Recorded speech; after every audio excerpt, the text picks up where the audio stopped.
Zirə Türkiyədəki təlim məşq toplanışı çərçivəsində növbəti yoxlama oyununa çıxacaq. Qəsəbə klubu Türkiyənin Iğdır kollektivi ilə qarşılaşacaq. Maç iyunun 30-da Bakı vaxtı ilə saat 18:00-da start götürəcək.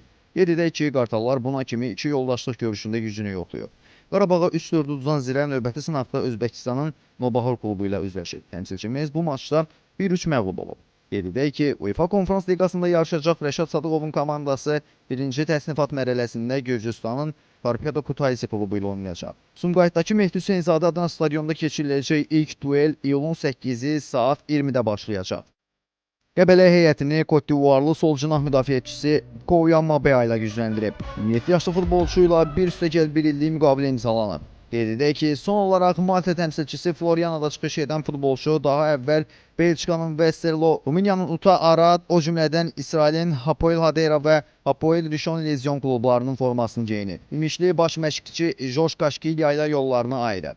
Portuqaliyalı mütəxəssisin başa çatan müqaviləsinin müddəti uzadılmayıb. Klub həmçinin onun köməkçiləri Cristiano de Souza və Guilherme Cattede ilə də vidalaşır. Xatırladaq ki, ötən mövsüm Josh Kaşkilyanın rəhbərliyində Misir Premyer Liqasında debüt edən Aran klubu çempionatı 34 xalla 9-cu bitirib.